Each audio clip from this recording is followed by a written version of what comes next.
16 horas em ponto. A esperteza do mal. Em uma data previamente marcada, reuniu-se a Conferência Mundial dos Demônios. Na agenda, o planejamento estratégico para os próximos 10 anos. O tema estava sendo estudado há bastante tempo.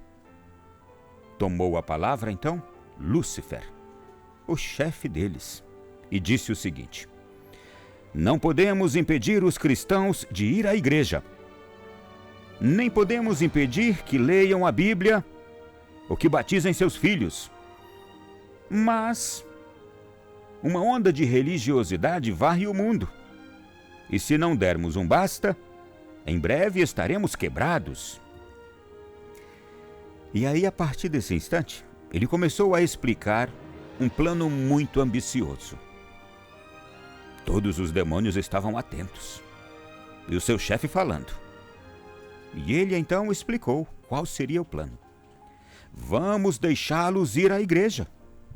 Vamos deixá-los ler a Bíblia. Vamos deixar que os cristãos batizem seus filhos. Que frequentem almoços beneficentes. Que ajudem obras assistenciais. Mas vamos roubar-lhes o tempo. E para isso, devemos encher a vida deles de tantas atividades, até que não tenham mais tempo para Deus, ou para as coisas de Deus. Façam isso. É a minha orientação. Ocupem todos os espaços do tempo deles. Cultivem neles a ambição ilimitada por bens, por riquezas, para que adotem um estilo de vida que jamais será saciado.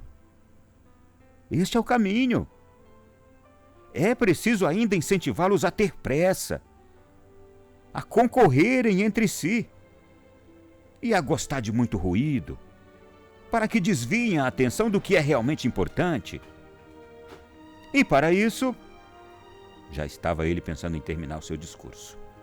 E para isso, é bom semear nas casas o gosto pela novidade, com muito conteúdo superficial que os deixem confusos. Os demônios, aprendizes, seguidores, estavam atentos demais.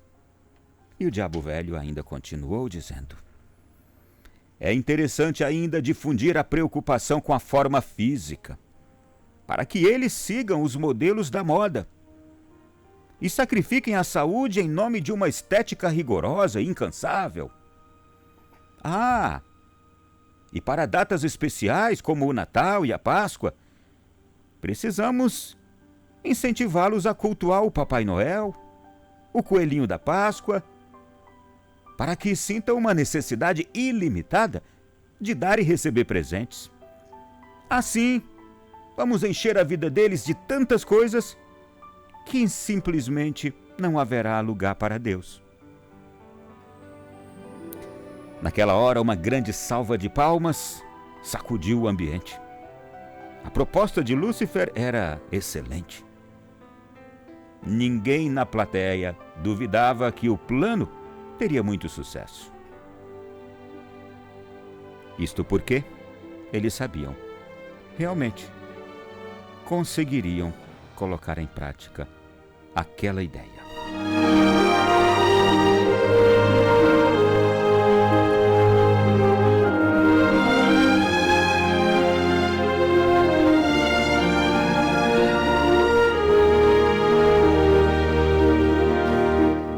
Meu irmão e minha irmã, não são as propostas boas que vão nos chamar a atenção, mas as ruins.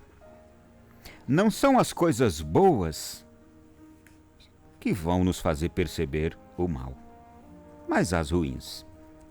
É por isso que o diabo é especialista em enganar, trapacear, iludir, criar em nós ficções alimentar em nós fantasias, vaidades e muitas vezes sonhos que não são os sonhos de Deus para a gente. Ele realmente é esperto, só não é mais esperto que nosso Senhor, que já o conhece bem. Ele é um transgressor, ele é um transformador. O primeiro ser trans é o inimigo de Deus. Travestido de bem, ele anda fazendo o mal. Aquilo que nos oferece, travestido de coisa boa, vai nos destruir. Atenção. Fique muito atento. No passado existia uma preocupação muito grande no seio da igreja, no meio da sociedade, tanto que nem tinha espaço. O ateísmo. Era pequeniníssimo o espaço do ateísmo. Era inadmissível que as pessoas fossem ateias no passado. Quem tem um pouco mais de idade se lembra disso. O ateísmo não tinha espaço. E quem o mencionava, a simples menção, já havia uma grande rejeição. E desculpe o que vou dizer agora, até mesmo as pessoas mais sem vergonhas eram religiosas e queriam parecer religiosas. E inclusive iam para a igreja. Foi assim por muito tempo. Lamentavelmente, os homens tinham uma vida muito errada, mas eram homens de igreja. Inclusive, foi isso objeto da revolta feminina na década de 60. Aquela revolta juvenil. Quando surgiu a onda do sexo, droga e rock and roll, ali foi a grande revolução, lamentavelmente triste revolução. Porque até então o mundo estava acostumado a ver os homens transgredindo a lei, transgredindo o sagrado matrimônio, e as pobres das mulheres ficavam em casa, sabiam que o homem não valia nada. Mas a partir da década de 60 elas quiseram ser iguais. O que eles faziam fora, elas também quiseram passar a fazer. Então, lamentavelmente, um jeito de se combater algo errado foi se abaixar e se fazer também algo errado. A humanidade decaiu. Nivelou-se por baixo. Que tristeza! Ao invés de se combater o mal daqueles que o praticavam, o erro daqueles que o praticavam, a sociedade passou também a viver na lama, no esgoto. Como infelizmente muitos homens viviam, as mulheres passaram a viver, nivelando-se por baixo. E desculpe, eu que não estou sendo preconceituoso, nem machista, nem nada disso. É uma constatação histórica. Os homens não fiquem bravos comigo. Aliás, precisamos hoje dar o grande exemplo. E as mulheres também não fiquem bravas. Mas foi um erro que provocou o outro, e os dois não enxergavam que estavam errados. E hoje temos uma humanidade, uma sociedade acostumada com o esgoto, com o viver nivelando-se por baixo. Um trai, o outro trai. Um não aceita dar perdão, o outro também não. Um não aceita ficar por baixo, o outro também não. Ninguém quer perder na discussão. Um levanta um argumento, o outro levanta outro. Um mente, o outro também mente. Voltando à história. Hoje, os ateus são poucos. As pessoas até acreditam em Deus, mas vivem como se ele não existisse. E na escala de valores, gente, no lugar de Deus, as pessoas hoje colocam algumas coisas que para elas são importantíssimas. E transformam suas vidas em função daquilo. No lugar de Deus, As pessoas colocam hoje o dinheiro. A confiança das pessoas está no dinheiro. Num recurso que elas imaginam que no dia que precisarem de alguma coisa, as pessoas nem imaginam precisar de alguém, porque quando elas acham que tem dinheiro, nem imaginam que vão precisar de alguém. O dinheiro vai lhes bastar. E é pura enganação. Veja aqui o jogo do diabo. Numa doença, o dinheiro não vai bastar. Numa crise conjugal, o dinheiro não vai bastar. Numa fatalidade, seja ela qual for, o dinheiro não vai bastar. Há exemplos para tudo isso. Há enfermidades que o dinheiro não resolveu. Há matrimônios que o dinheiro não sustentou. Há famílias, há filhos, há perdas que o dinheiro não resolveu.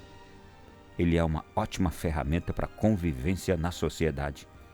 Mas ele não pode ocupar o lugar de Deus e muita gente confundiu. E está confundindo ainda hoje. As pessoas colocam também no lugar de Deus o bem-estar, um conforto, uma vida tranquila.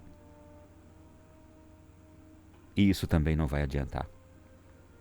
Porque é dentro da gente que a gente é feliz. Se a gente não estiver feliz por dentro, por fora, nada vai adiantar.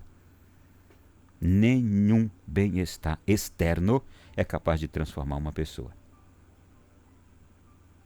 ou de fazê-la feliz. Somente um bem-estar interior.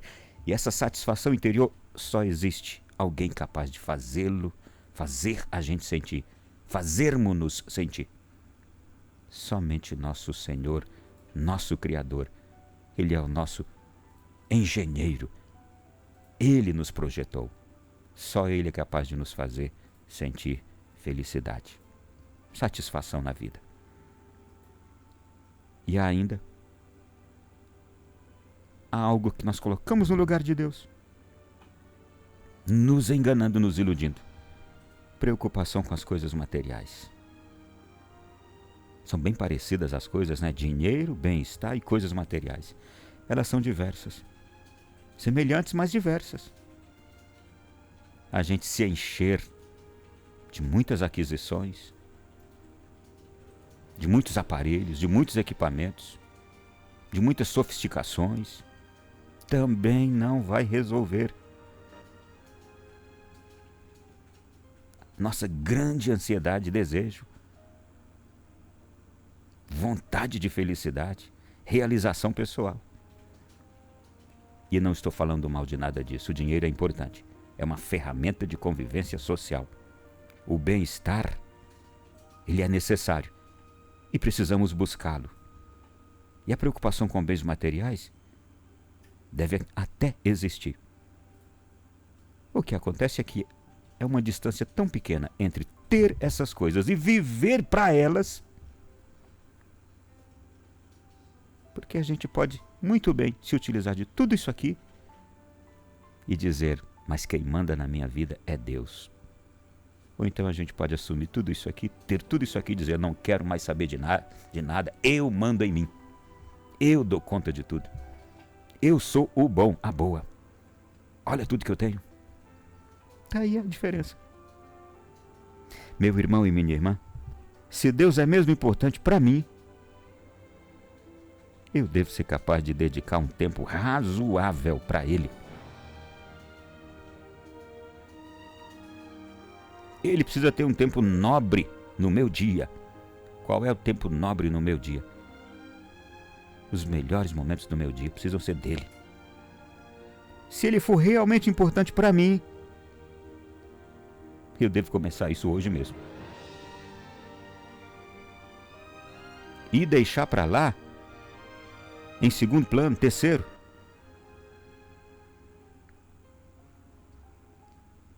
os disfarces ou os enganos em que me envolvi. O planejamento estratégico do inimigo de Deus. Planejamento estratégico do inimigo de Deus é o quê? Me oferecer coisas boas. encher a minha vida de coisas tão boas que eu não percebo que estou deixando Deus de lado. Quanto tempo você não vai na igreja? Quanto tempo você não vai à missa?